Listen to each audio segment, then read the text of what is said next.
once again, we happily meet. And today is July 14th, 2015, and this will be disc number 8. Well, I've sold Phillips 66. Billboards all over. 10 states. 150. Now, starting to feel pretty good about things, but what offset that was I was in Salt Lake City. And basically, I started off with only one person knowing me, and that was Charles Welch Taggart. I've told that story. I could have gone on and on about Charlie. He was so dear to me. He was one of a kind in so many aspects. But I became filled with ambition. And ambition is a very dangerous thing. Because ambition can be so all-consuming. And it becomes about you. And rather than about others. And there must be balance somehow in life. But my ambition was, and I characterize my signs as Snarr spectaculars. Well, I wanted a Snarr spectacular in every state. And I could see how I could do this. And I figured I could do it within a 5-year span. And anyway, that was my goal. So I started the process of hiring salesmen, expanding, and more and more sales came in. I just felt like that, gosh, Doug, you can just do no wrong. Everything that you set your mind to do, you're able to do. Even though they be difficult and challenging and overwhelming, you're able to pull it off. And that, again, that can be a very dangerous thing. Well, I've always relied upon poetry to help balance me out in life. And this was about the time that I figured that I needed some poetry. And I believed that of all the poems that I had read, the poem that intrigued me the most in the context of human behavior was written by Rudyard Kipling. And it's the classic poem, I should say, If. Now, the background of If, as a senior in high school, I was stopped in the hallway by the drama teacher, Mr. Richardson.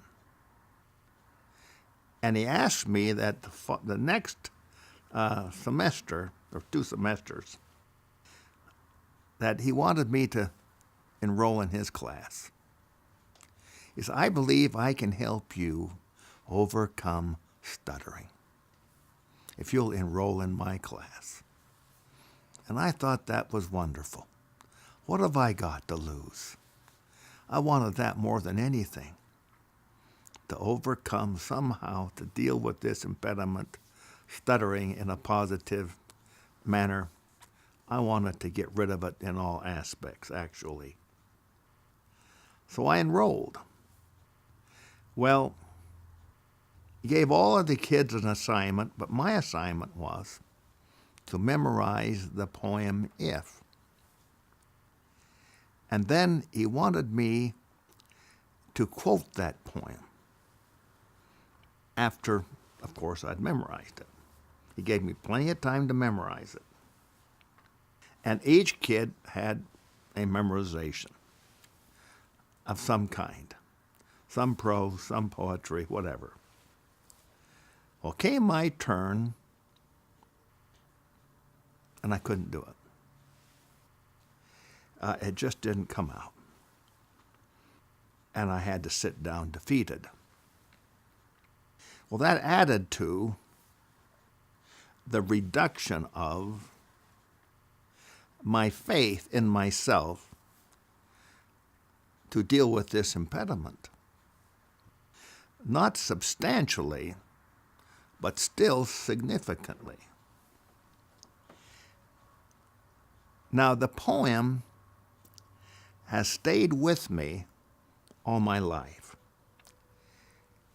At the end of the class, the end of the day, he had me come back, just one-on-one, and I quoted it to him. Did I do it perfectly? No.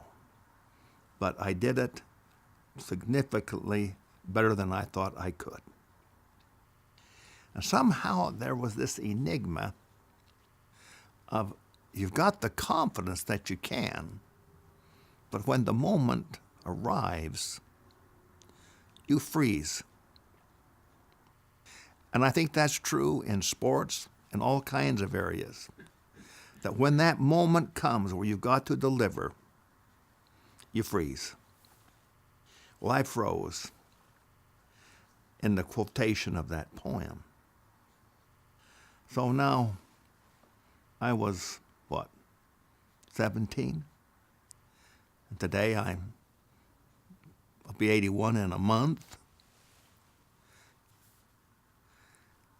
It goes like this. If you can keep your head when all about you are losing theirs and blaming it on to you. If you can trust yourself when all men doubt you, but make allowance for their doubting too. If you can wait and not be tired by waiting or being lied about, don't deal in lies or being hated. Don't give way to hating. And yet, don't look too good, nor talk too wise.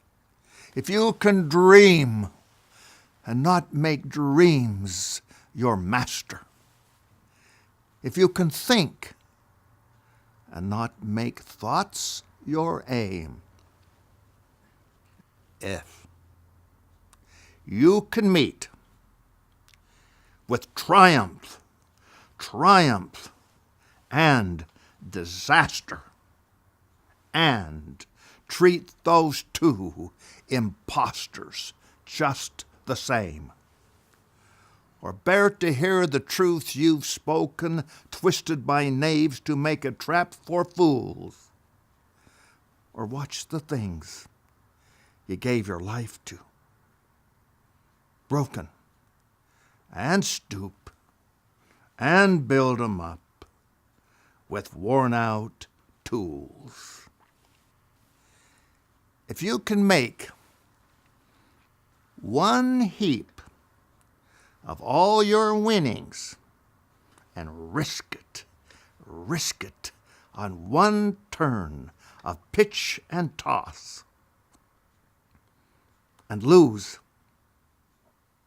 and start again at your beginnings, and never breathe a word about your loss.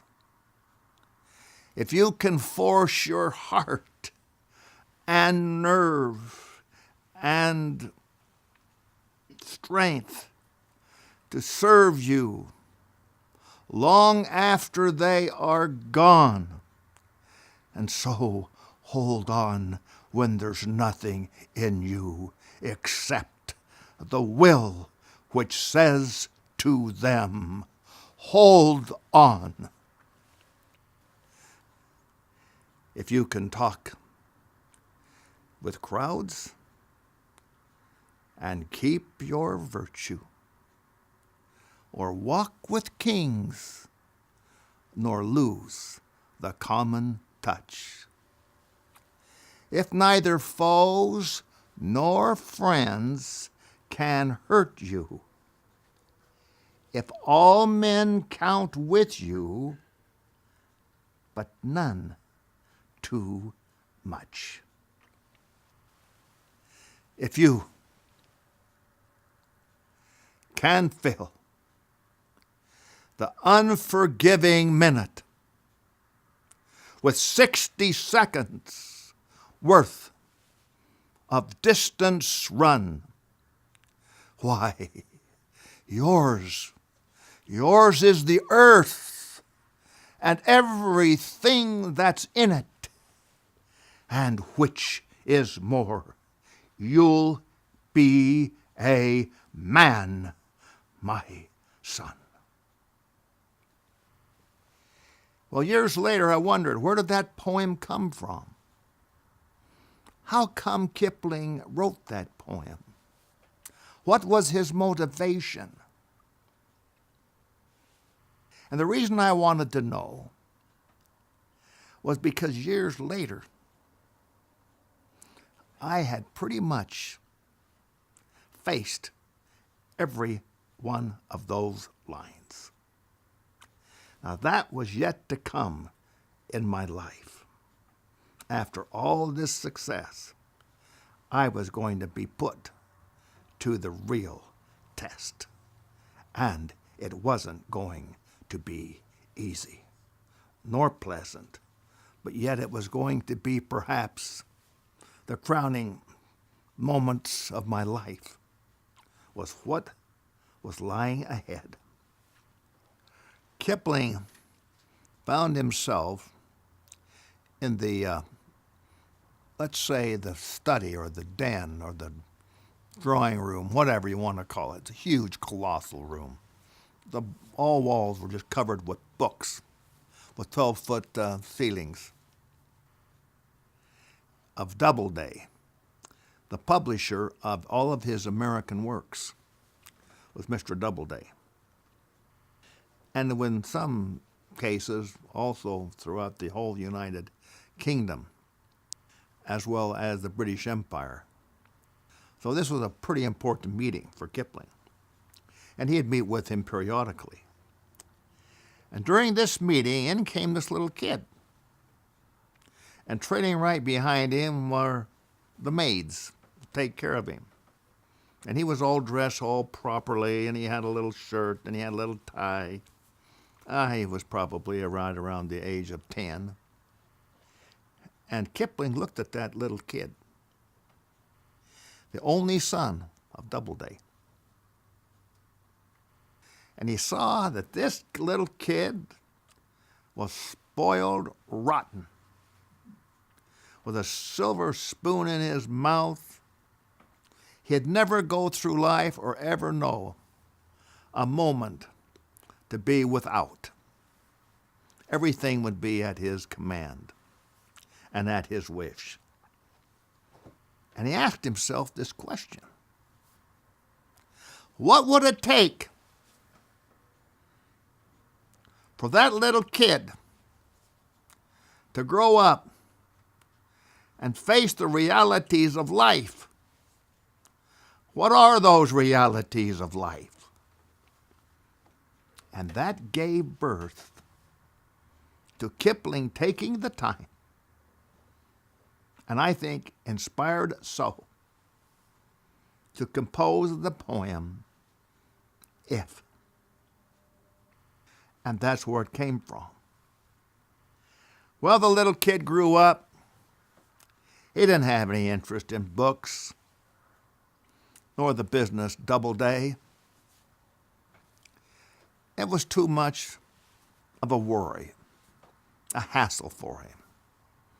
He didn't like the work, the responsibility. So he sold the business. He took the money And where his heart was and where his interest was baseball. And he bought the New York Mets. And before he died, they had won one World Series, which in itself is quite an achievement in baseball. He died an alcoholic, a great consumer of alcohol nearly every night, drank himself to sleep. And so it is. Well, I was going to face all kinds of vicissitudes of life, and I draw back upon this poem to this very day. And I've already quoted to you a few lines, 4 lines, in an early segment. Well, got these salesmen. A couple stories.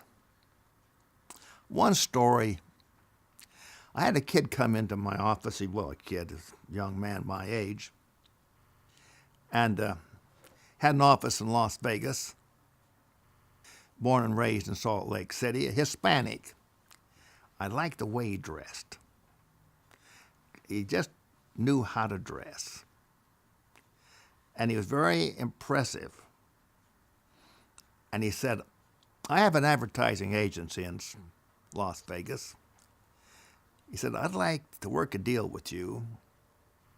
I'd like to be your representative in the state of Nevada and sell your signs. I said, well, I'm not going to limit myself to anyone in the state of Nevada. But what I will do, if you can get the appointments, you can count on me that I will help you sell the signs. He agreed to that. So he calls me and says, I got an appointment coming up with the Hotel Fremont. I said, well, my style is this. I'll take and we'll work together and I'll create some presentations, some actual signs for the Hotel Fremont. And then we'll go in together. Now I said, the deal is that whenever an advertising agency puts together a sign deal, the agency takes 16 2/3%. So I'll pay you that 16 2/3%. But the agency does the artwork. The agency does the selling. So basically what you're asking me to do is the artwork plus the selling. Now I'm prepared to do that because I want to get a deal going down in Las Vegas. So what are you going to do? He says, I'll get the locations. I said, that's a deal. So we struck the deal, a gentleman's agreement. We shook hands on it. Well, I do the artwork. We get the appointment. I get in there. We make the sale. He doesn't get the locations. So I go down there. I have a guy at that point hired to get locations, get the locations. We do the deal. I pay him the 16 2/3%. Well, later on, we make another sale. And he now is, I'm a pretty good deal for him. And he says, Doug, the way you sell, they can't resist you. You know how to sell. And so he was riding on my coattails, but I was riding on his too, because he was getting those appointments. So I thought that was an even match. But I decided what I'd like to do is open an office in Las Vegas, which I did do.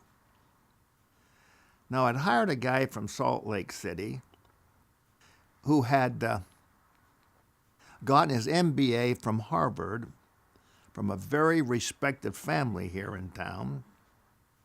His name was John Covey, the younger brother of Stephen Covey, who at the time was teaching at BYU in business classes.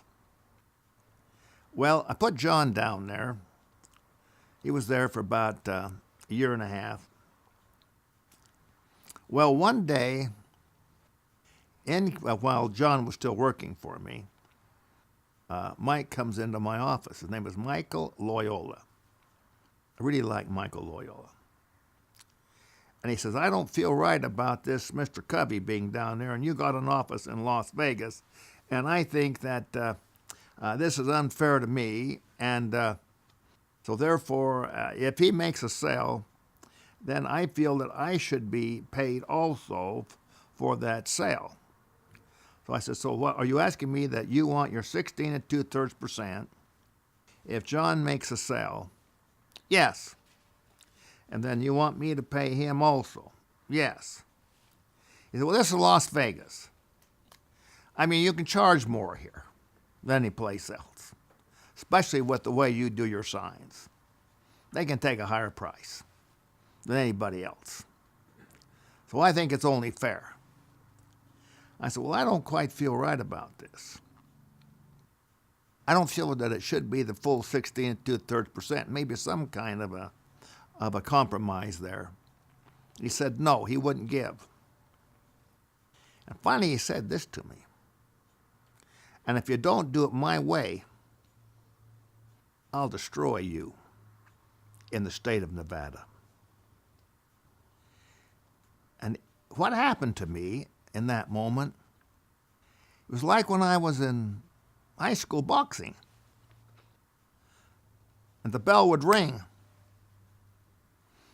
And you're sitting down, you got to stand up and go face that guy. And he stands and he's coming at you. And he wants to kill you. And it's instinct to go for him. And the instinct hit me. So I go around my desk and I grab him by his collar. And I throw him out of my office. He lands flat on the floor in the office. And then I pick him up a second time and I throw him out into the hallway. And then I run and get him a third time and sling him down the stairs. Well, that was a big mistake, actually. Letting whom the gods destroy, they first make mad. That's an ancient Greek saying. I think it was Aristophanes that said that. But, so I get a lawsuit. A $50,000 lawsuit in those days. That was a lot of money. Well, I take it to my uncle up in Idaho Falls, and I've referenced him before. He said, Doug, you can't even as much as take your little finger or your forefinger and touch him on the nose. They can sue you. You made a mistake. Now, what I would do if I were you, I'd get a hold of him. I'd fly down to Las Vegas, and I'd take him out to dinner, and I'd spend a whole evening with him, and just go where he wants to go, give him what he wants to eat, and I'd talk, and talk him right out of the whole thing. That's what I'd do. So I did that. And I remember that we went to an oyster bar. I'll never forget this. And what he wanted were raw oysters. And I'd never had a raw oyster before. So I thought, well, if he's going to eat a raw oyster, then I'm going to eat a raw oyster. And I liked them. A little horseradish, a little red sauce on that, with a little bit of lemon squeezed on top of that oyster, that raw oyster. Oh my gosh, that was great. I don't know how many dozen that we ate, but we just ate and ate until we were full of oysters. Well, of course, he dropped the lawsuit. We hugged. And to this day, He calls me. He's now living here in Salt Lake City. This is where he was born and raised here. Probably about, once every 2 weeks. He said, "You know, Doug, you're my mentor. Of all the people I've met in my life," he was a personal friend of Kirk Kerkorian, who just passed away a couple weeks ago, who owned more rooms in the state of Nevada than any other single person. And I remember we had a conversation on the phone on a New Year's Eve, and he was at Kirk Kerkorian's personal party. He could just get in the doors. He was the most amazing guy. He just couldn't deliver once he got in there. So he'd rely on me. Well, I bailed him out I don't know how many times. I love the guy. I always will. And so things happen in business, but the most challenging sale I ever had in terms of dealing with the person was Earl Holding. Earl Holding started off with the Covey, S.M. Covey's empire, managing it, and his wife Carol, at Little America in Little America, Wyoming. And I'd heard about him by a lot of people. "Oh, man, you ought to meet this Earl Holding. You ought to sell Earl Holding some signs." Well, I decided, you know what I think I'll do is I'm going to take and see if I can sell him. Now, at the time, he had purchased some property in Cheyenne, Wyoming, and was building a complete operation over there. Golf course, everything. Big restaurant, more rooms than anybody else on the outskirts of Cheyenne. And we're talking about, in the month of October, immense amount of wind. It's cold over there, difficult. If it's not the last of October, it's at least the first part of November, but it was cold and windy.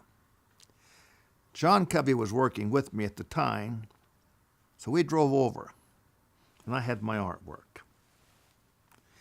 And it was so windy. They were just had these big caterpillars moving dirt and everything trying to lay the groundwork to build this colossal motel. He said it'd be the biggest truck stop on the highways between Chicago and San Francisco was going to be his place. That's what he told me. Plans were scattered around. He had a trailer house that he was as his office, another trailer house where he was living, he and Carol, and his parents were raising the children. And he was working, and he was intense. He was difficult. So I get over there, and I show him my signs. Now it comes down to one thing, price. I knew he liked those signs, price. And we argued, and we argued, and we argued. And I mean, I would say at least 2/3 of a day. And finally, I got up and I walked away. I wasn't going to give in to him. Well, I don't think that he quite got on to what that sign would actually look like. And I maintain that there's two things that everyone knows everything about. One is politics, and the other is advertising. So when you're talking to someone, president of a company, whoever it is, they're all experts on advertising, politics. And I said to myself, I'm not going to let him beat me. So I go to a local sign company in Cheyenne. Do you have a billboard for rent? I want to rent it for 1 week. Yes. Can I work a deal with you where I can rent ladders, scaffold? I want paint. I want brushes. I want everything that I can use to paint that sign. He said yes. Now, the signs that I had for him were cutouts. Well, I had to adapt this drawing of mine to fit the configuration of 10 feet by 40 feet was the size of the billboard.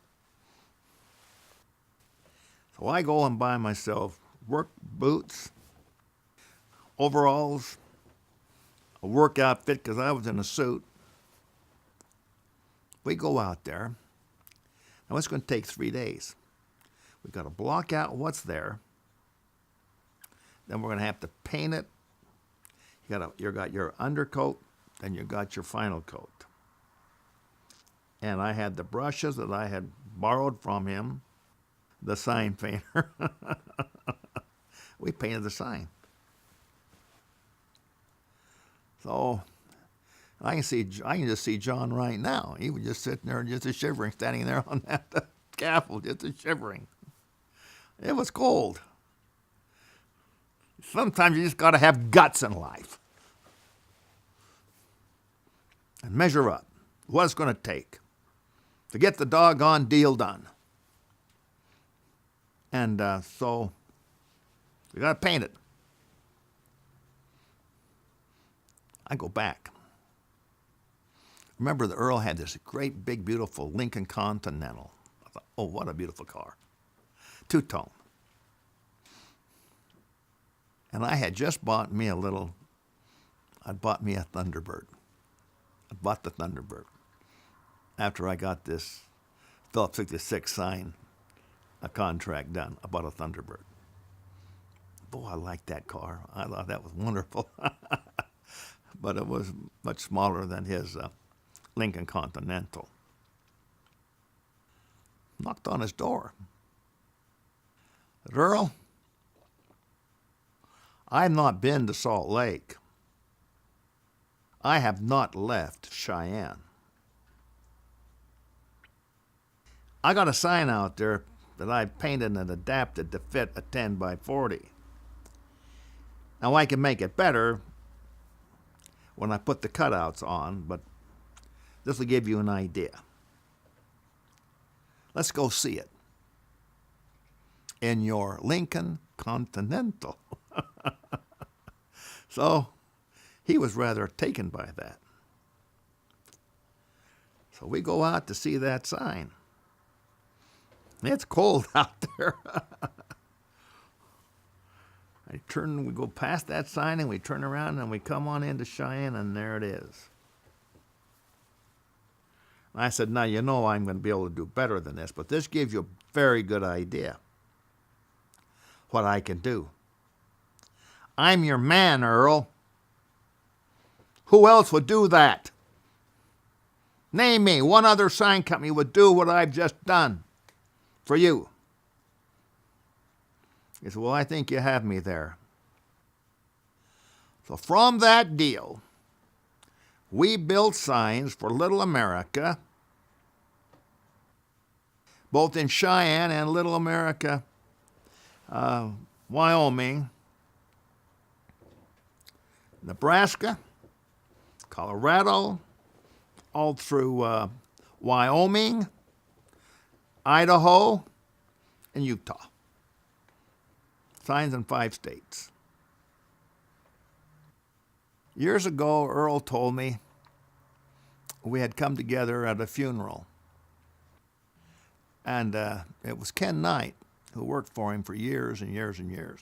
Ken Knight was just a fabulous person. Oh, he was fabulous. Serving as a mission president at the time in Vancouver, BC. Wasn't feeling right. Been out about 6 months. Came home. They checked him out. Cancer. Dead within a year. So we're standing in line. He turned around and said, Doug, we just happened to kind of come together. He was just in front of me, and I was behind him with Carol, and his wife was named Carol too. And he said, Doug, of all the people that have come to me to sell me all kinds of things during the course of my whole business life, you were the best salesman of them all. And knowing Earl, he wouldn't have said that if he didn't mean it. He was tough to deal with, but he was honest. And once you got the deal, he'd stick with that deal. So I liked Earl Holding. I liked him a lot. Now I'll just mention this, that I have a deal with him. A part of the deal in dealing with him is I have a contract.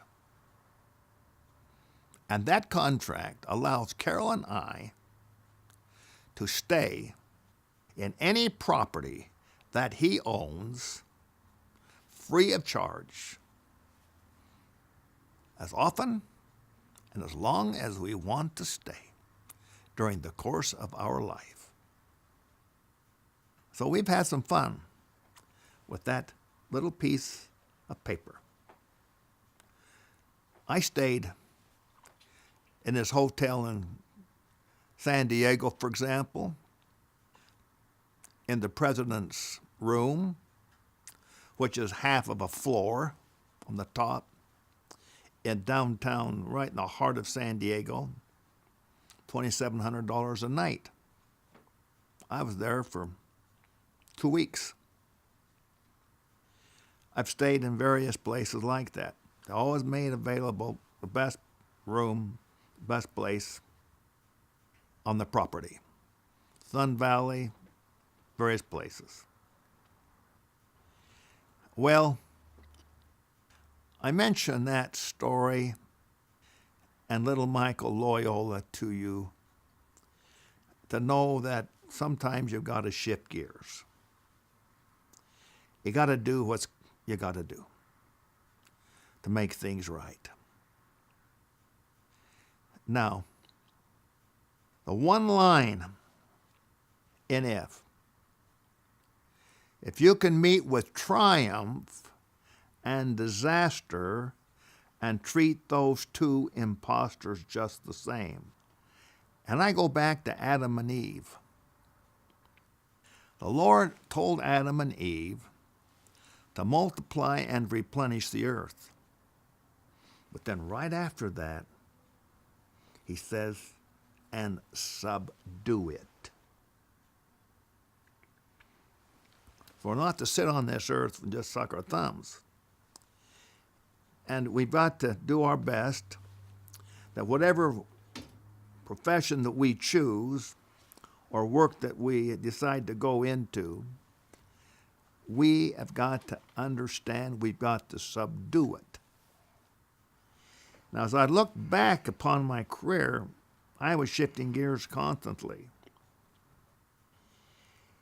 Now, following subdue it, he gives Adam and Eve a little bit of reality.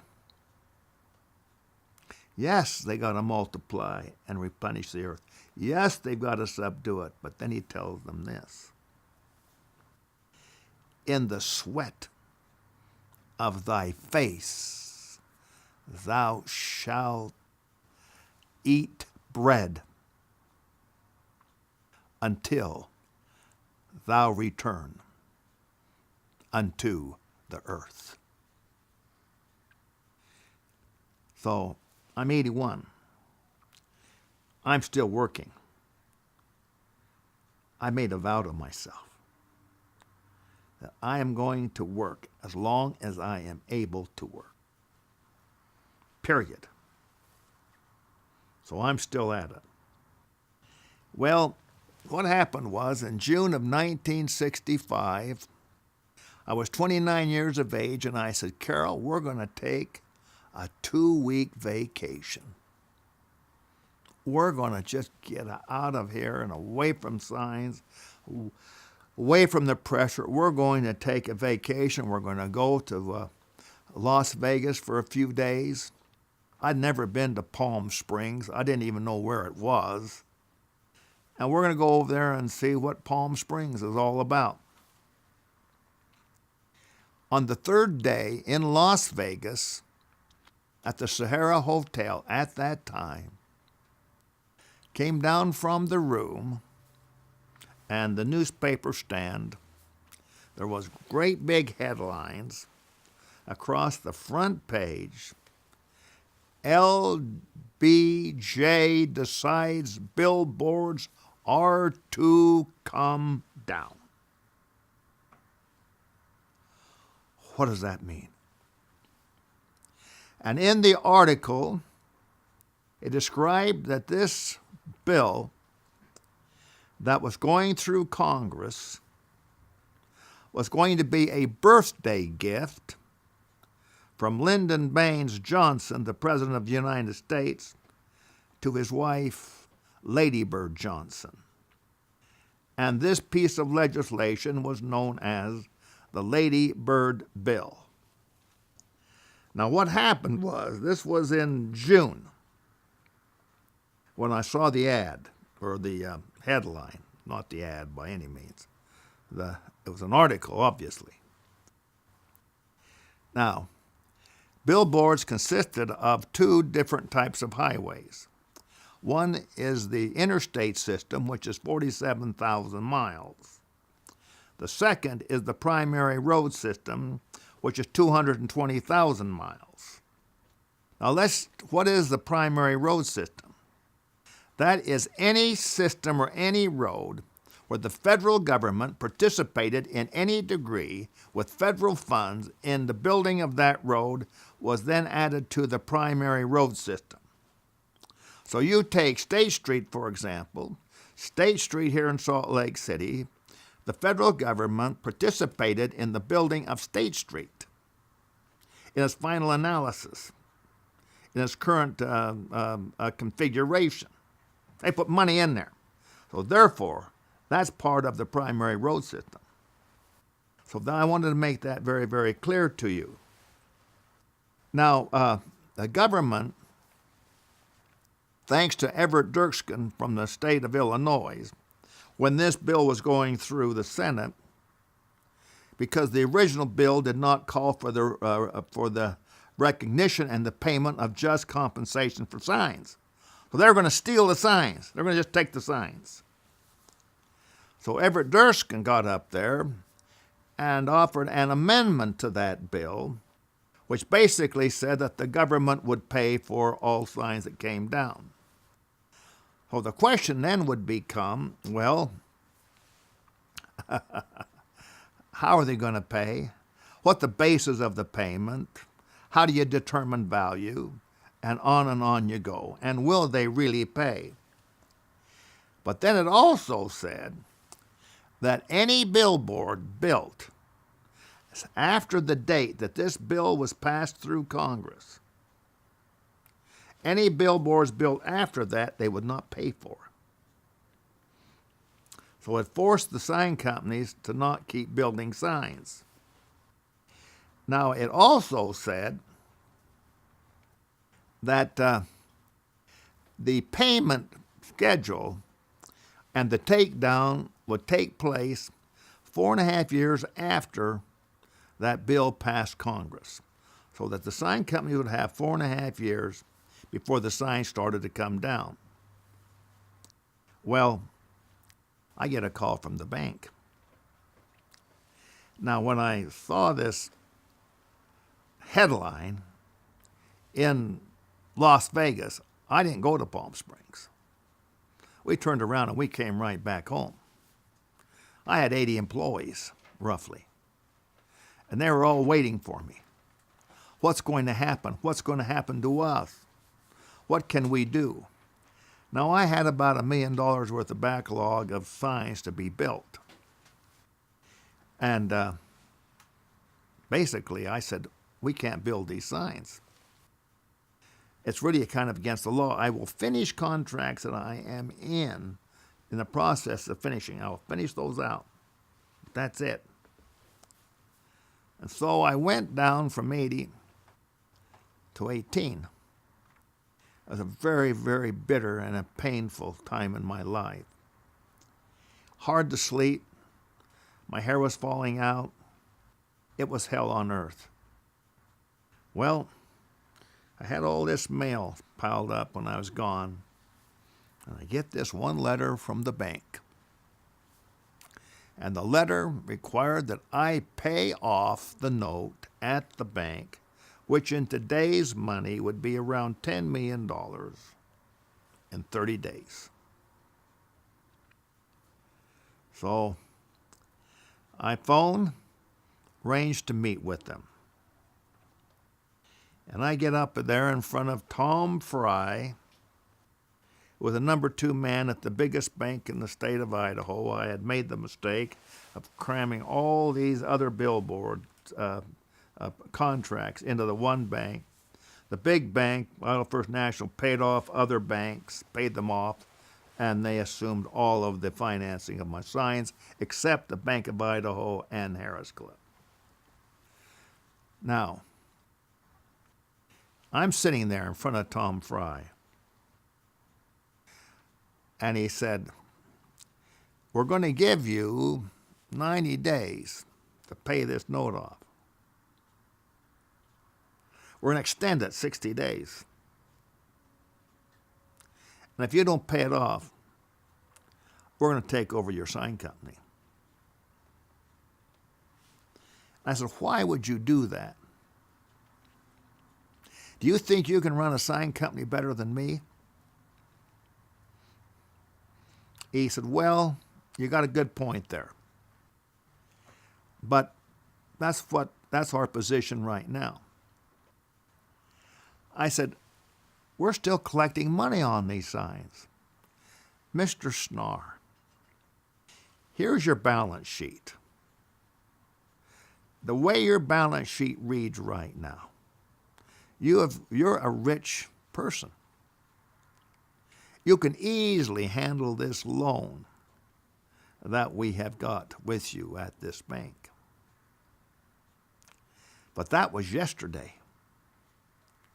But we're talking about today. He said, the way we see it and our attorneys see it is that the asset side of your balance sheet, which consists of cash and the equipment and etc. that you own and all of those billboards, including the accounts receivable on those billboards and the billboards themselves, basically is zero. And so what you've got really is the liability of this loan that you have with our bank and the Bank of Idaho, the balance of the Bank of Idaho. You don't qualify. I said, but the bill says that they'll pay for the signs. Mr. Snarr, you're naive. The United States government is the worst credit risk in the world. From our point of view, from our experience. Just because they say they're going to pay for it, do you think they're going to pay for those signs? You've got a lot to learn. He said, let's take, for example, you got a sign here on State Street here in Boise, Idaho. How much will they pay for that sign? I don't have a clue. Well, you have a value on that sign, which is a part of the totality of the value of all the signs that you've got. And that totality is on the asset side of your balance sheet. But what would they pay for that one sign? I think you ought to find out. And then you come back and tell me. But you're going to discover this. You're in for one hell of a tough sledding. And we're not going to live through that tough sledding with you because we know we're not going to get the money. So we would rather close you down, collect all the money ourselves as much as we possibly can, put it against that loan before they start taking those signs down. So I go to the state capitol building where the Idaho Department of Highways is located, and I meet with the head of the Highway Department in the state of Idaho, a man by the name of Mr. Ellis Mathis. He was a typical 100% successful in every aspect of a very, very disgusting bureaucrat. And I was to learn what that was all about. And I was about to learn not only what that was all about, but a little bit about how government actually works and what's involved. Now, I'll do my best here to kind of explain this to you. Mr. Mathis told me that guinea pigs always die. And you're a guinea pig. They always die. So I asked him about this billboard on State Street. How much would you pay me for that billboard? And also, when will you pay me for that billboard? Mr. Snarr, how could you be so naive as to ask me that question? Now, you've got to understand how it really works. He said, what has happened right now in Washington, D.C., is a bill has been passed outlawing billboards. And very clearly stipulates that they're going to have to come down. They give the dates and everything else. Now, this is called an authorization. Washington, D.C. has rooms full of file drawers and file drawers and file drawers of bills that have passed Congress in the context of an authorization, and nothing even happens with those bills. They just sit in the doggone file drawer and they just die there. File drawers after file drawers. But what we have is an authorization. I said, yes, but this authorization, the government might be able to sit on it, but what about me? My bank has just closed me down because of that authorization. So it has impact upon the business world, in my case, billboards owners. But what's their responsibility? Well, the committee that passes the authorization, they've washed their hands of what's going to happen afterwards.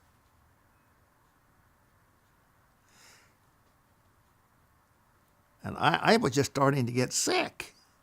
Now, I'd never heard of authorization before. So he says, what has to happen, Mr. Snarr, is what is called appropriation. I said, man, you guys have got big fancy words and they all start with A's. Authorization, now you're talking about appropriation. Now, what's that? Well, that's a separate committee.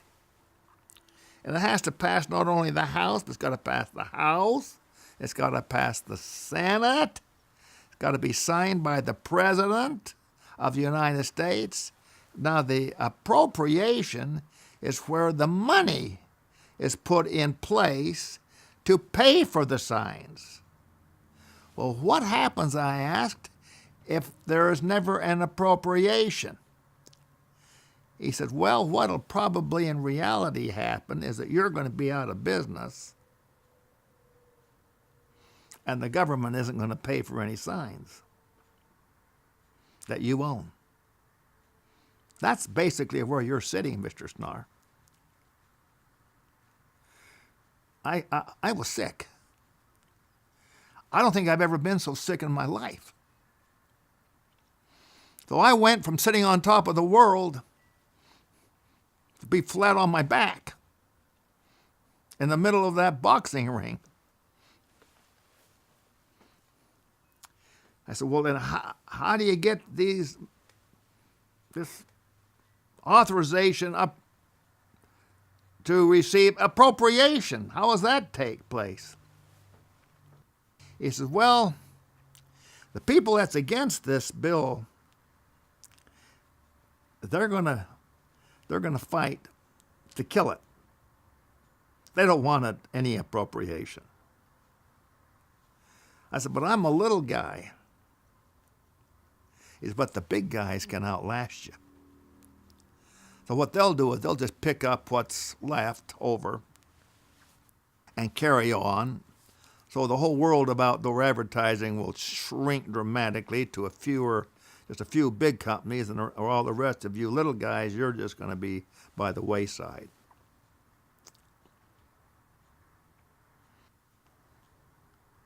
How do you feel about this, Mr. Mathis?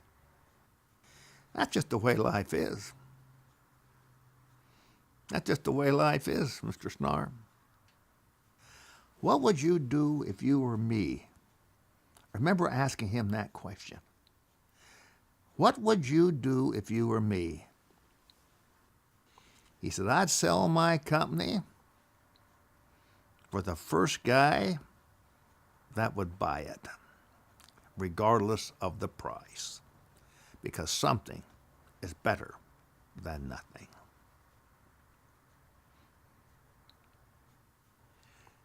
Now, he said, just because the money's been appropriated, that doesn't mean you're going to collect that money. Because the next step is allocation. Now, that is where they take the money and they allocate it to the states. And the states with the most influence and most eager and anxious to have this bill implemented in the first place are going to get the money. And the states that don't care as much, they're not going to get the money. Now, Idaho, we don't care much. I don't think we're going to see a penny in the state of Idaho.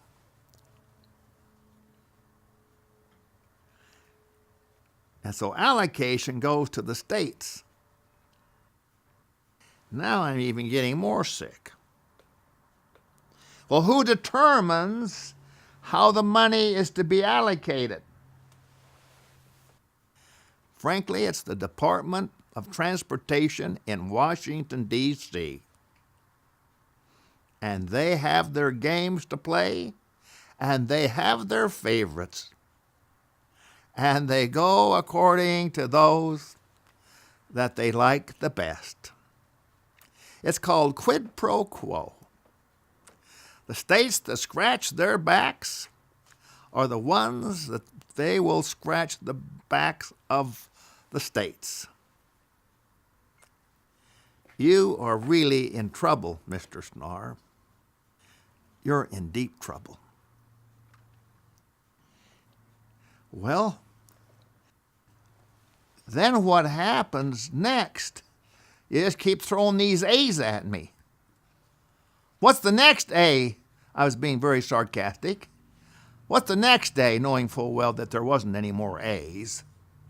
He said it's called appraisal. Oh, brother, when are these A's going to ever stop manifesting themselves? Appraisal? That's right. We got to go out and appraise the signs. Well, what determines that?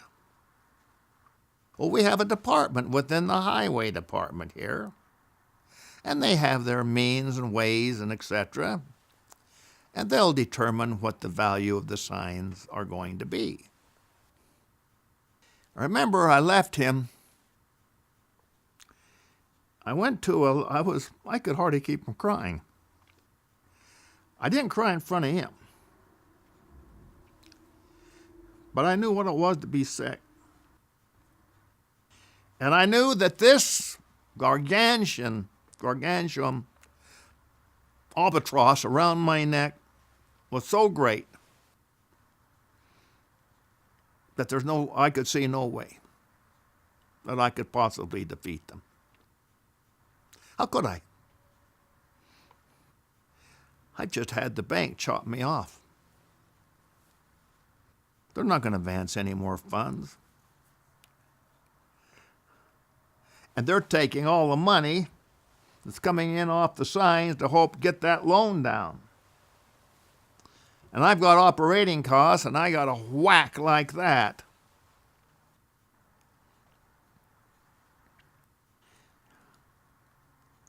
And I went to this little drugstore affair, had a little place where you could just sit there, a little counter, and I ordered me a Coca-Cola. I don't drink Coca-Cola. I said, I think I'm going to see if a Coca-Cola made me feel better than I feel right now. Nothing could make me feel worse, but make me feel better. And I remember I thought about when I was in the first grade, and we had marbles. I'd go to school with 4 marbles and a taw, a flint. And I'd come back with 2 pocketfuls every time. Well, this one kid came along and he said, how about we played ringers? And I just had the hands. I could just take that taw, and I know how to shoot, and I could hit that, and that taw would spin inside that ring, and I could just knock those marbles out until I had cleaned house with my shooting those marbles. I was a winner. Well, he said, why don't you play a game of pots with me? So he made 9 little holes, square, 3, 3, 3. And he said, you put your marbles in the pot, then you lag for it. And when your marble goes in, your taw goes into whatever hole it goes into, if there's any marbles in that pot, you get the pot full of marbles. So I went and put every one of my marbles in one of the pots. And he matched me with his marbles. He put it in the same pot. I went first with my flint, and I lagged. And that little ball rolled along, and it hit a little tiny small segment of dirt, piled up, and threw it off course. And I missed. And he pulled out a steely, heavy, and he lagged his.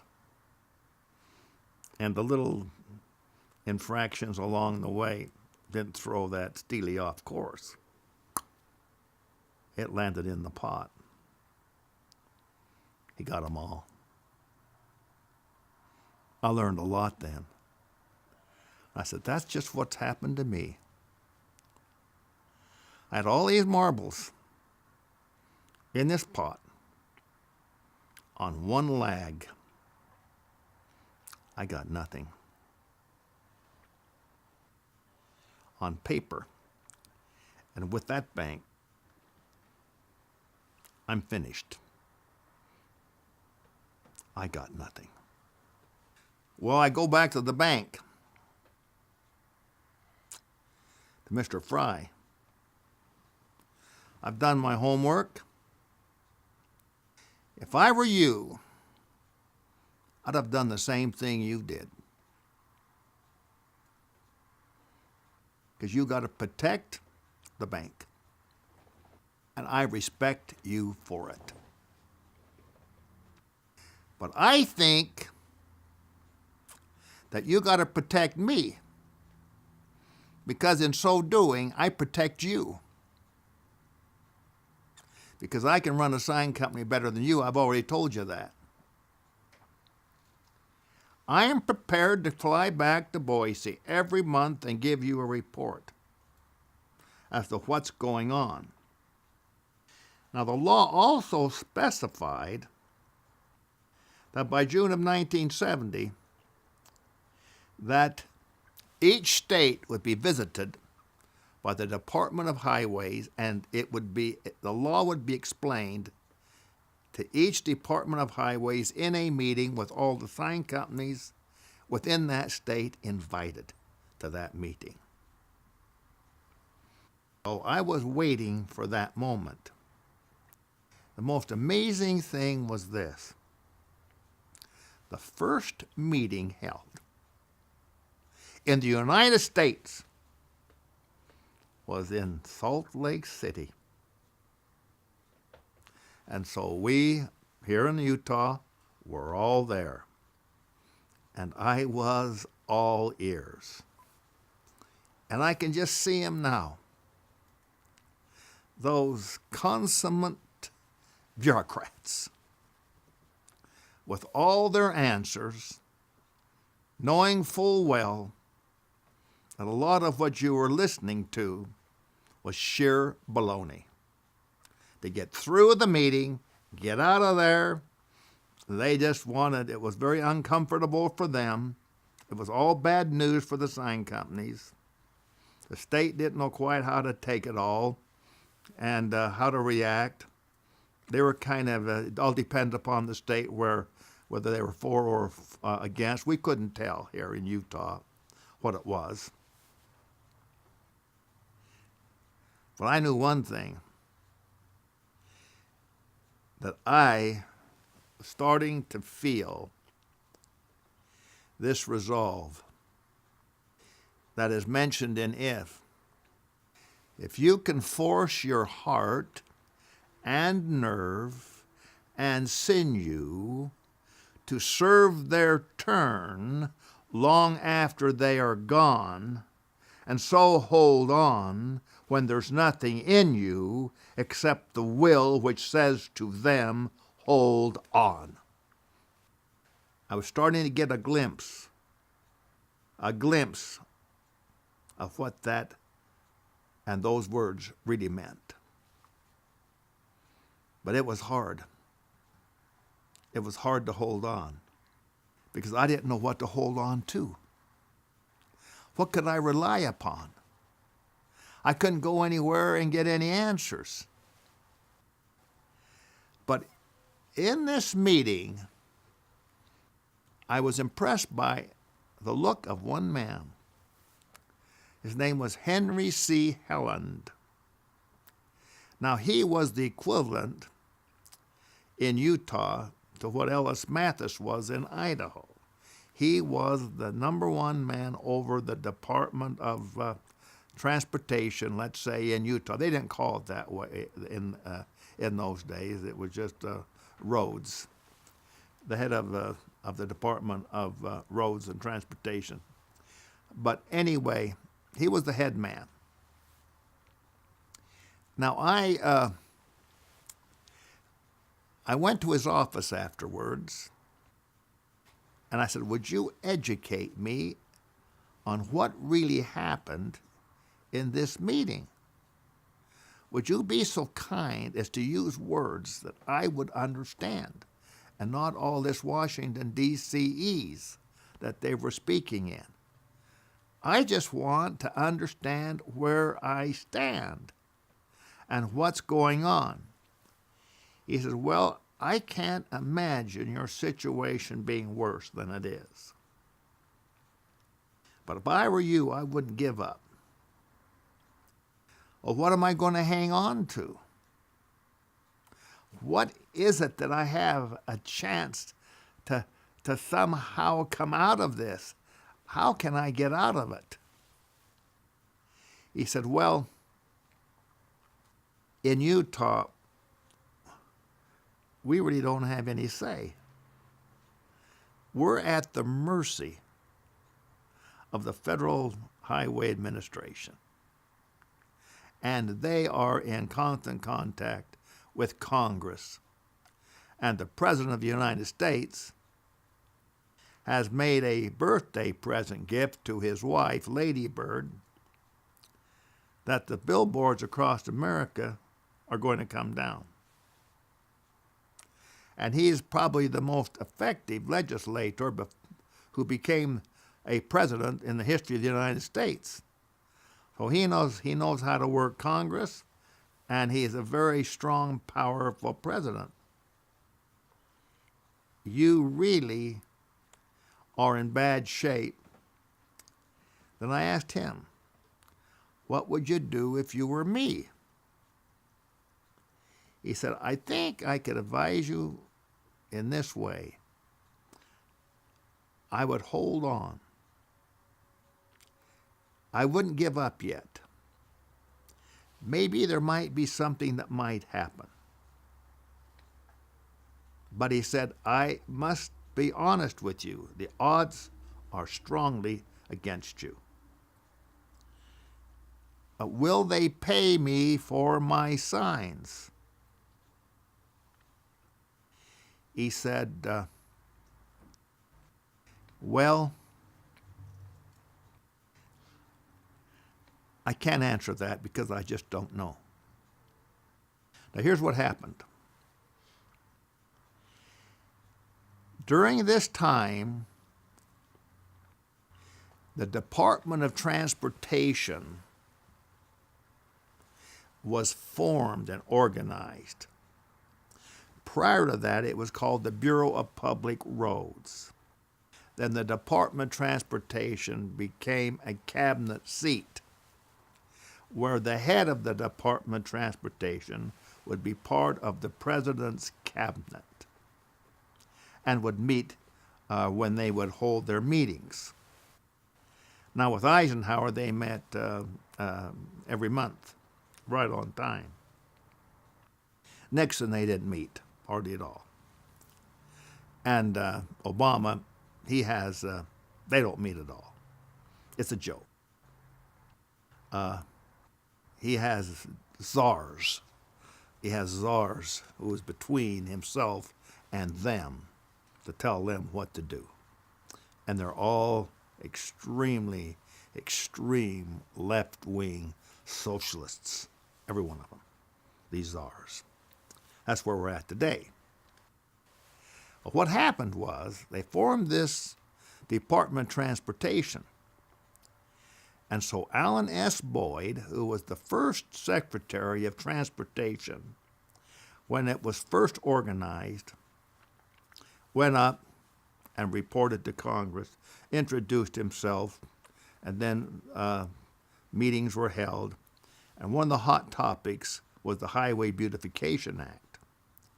And thanks to Everett Dirksen of Illinois, the senior senator from Illinois, and highly regarded in those days, he wanted to know, how are we going to pay for these signs?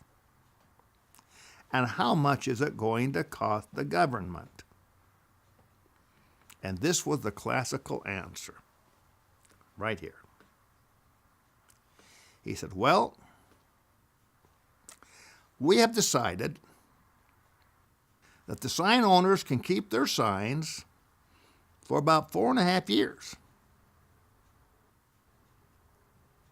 So what we're saying is that these signs depreciate in 4.5 years to 5 years' time. And some may be 4 years' time. Somewhere's in that neighborhood. So how we're going to pay for the signs is to let them depreciate out those signs in less than 5 years. Well, it isn't going to cost the taxpayers not one red cent. So they had it figured out that I wasn't going to get paid a penny. And when I heard that, then I really got sick. Big time sick.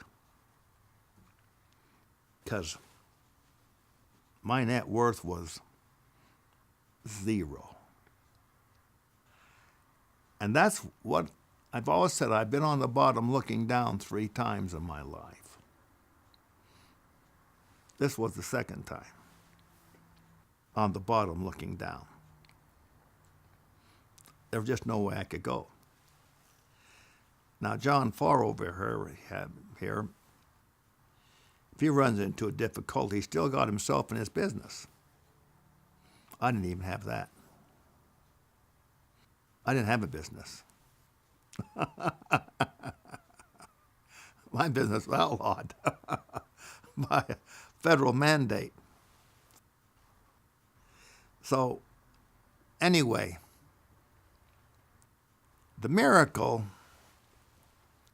was this, that the highway was being built and enlarged, coming down Parley's Canyon into the Salt Lake Valley. In the past, whenever they would extend and widen the highway, and there were signs along the side of the highway, they'd just send a letter to the sign companies and say, move your signs. So the sign owner would then take and move the sign back. And no problem.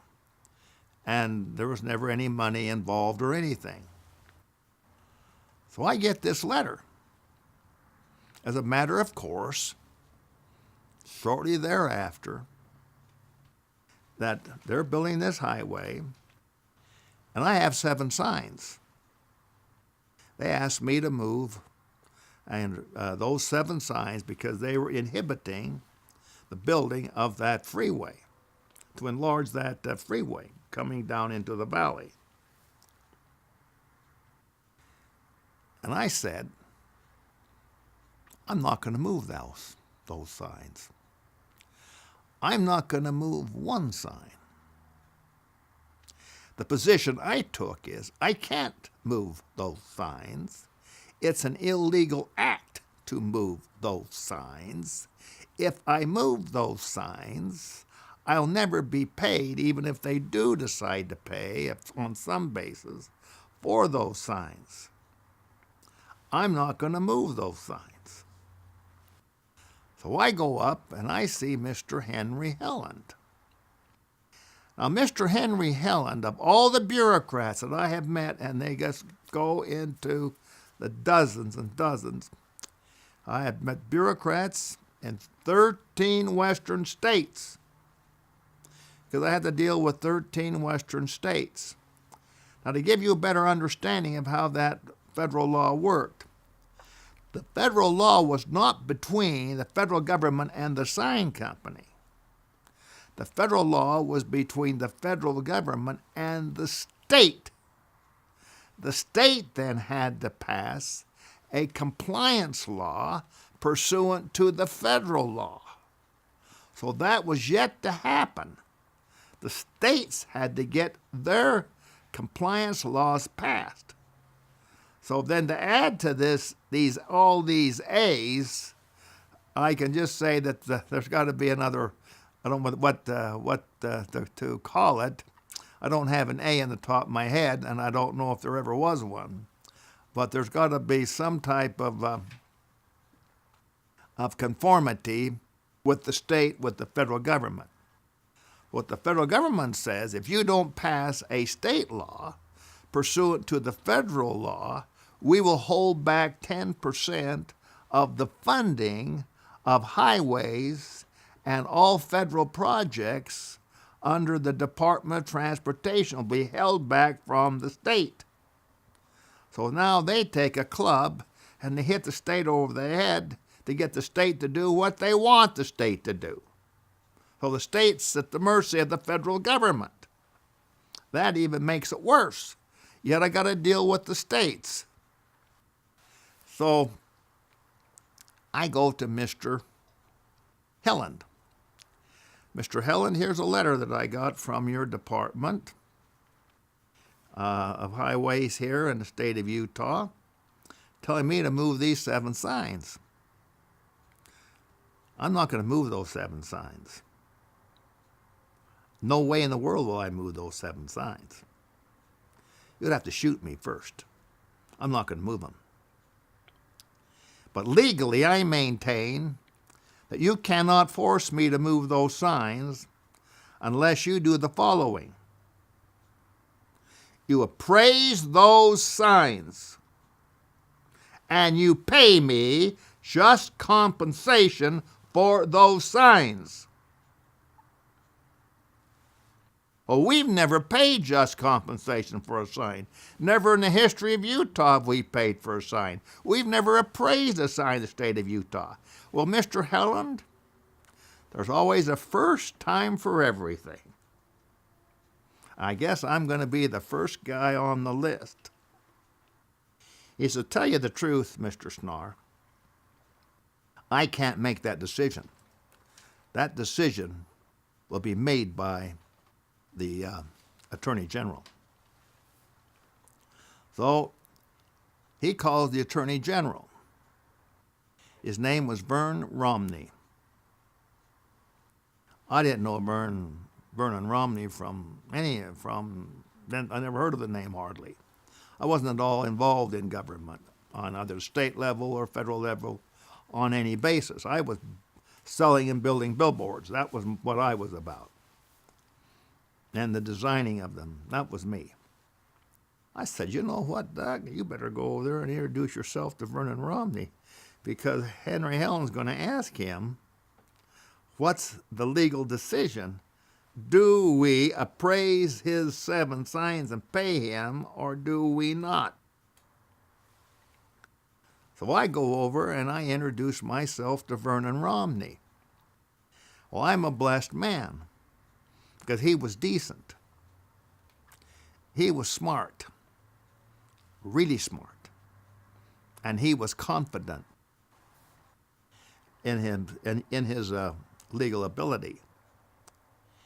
And he had an attitude of, it's not all about the state, because what makes up the state are the people within the state.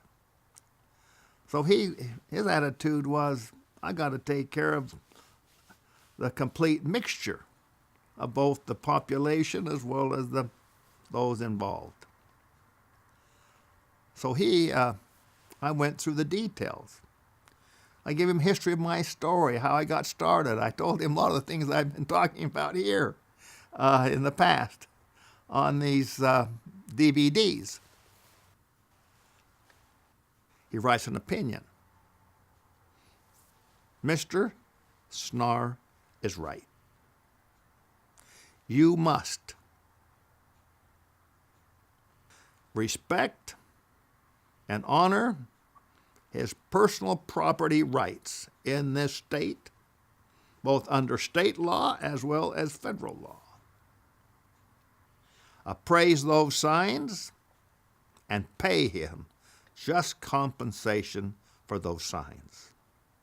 Well, that immediately gets to Mr. Helland. Mr. Helland calls me on the phone, come up to his office. We sit down. He congratulates me in taking the position that I had taken. He explained he respected me, and he said, I'm glad to see that you're standing up for what your rights are.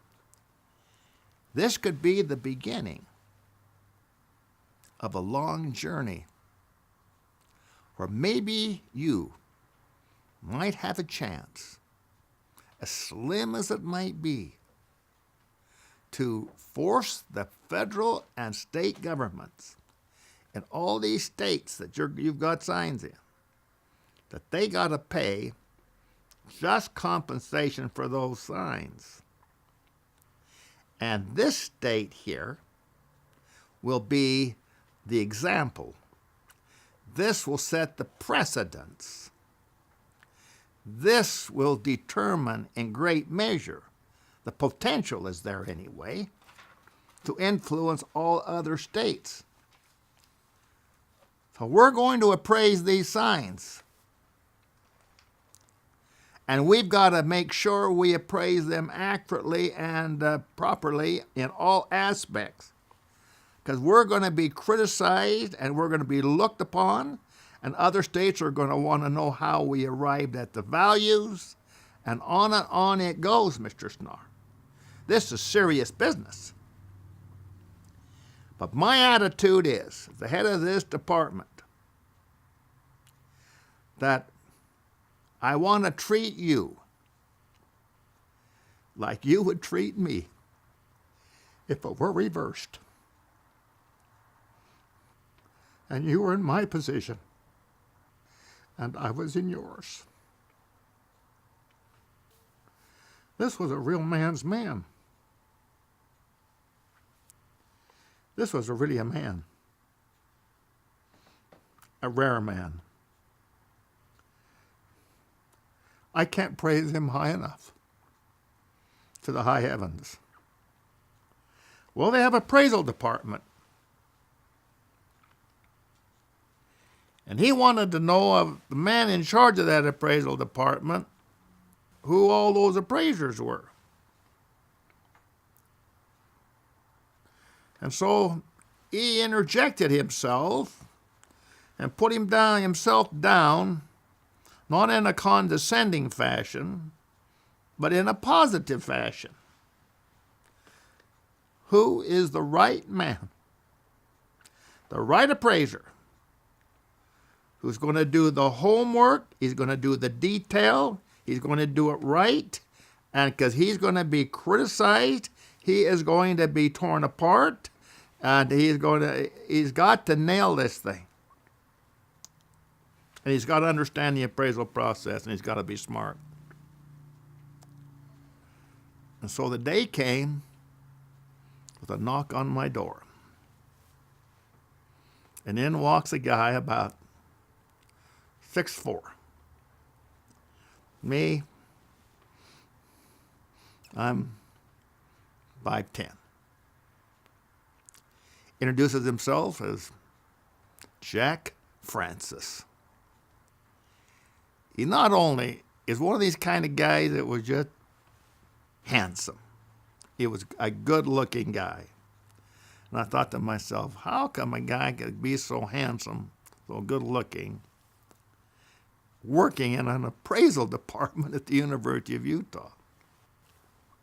I shouldn't say university, Utah State. Where'd they get the University of Utah from? He happened to be married to one of two daughters of the presiding bishop of the church, Vandenberg. He's from Canada. He's from Alberta. And he graduated from BYU.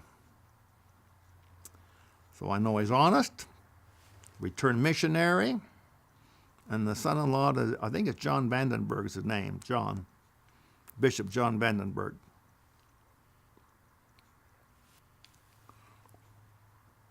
And he sat there and we talked.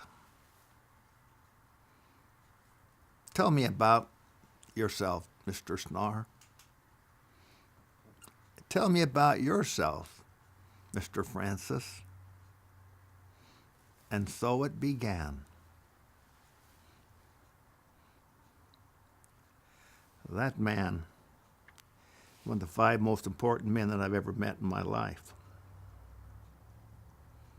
Jack Francis. Sitting in my office.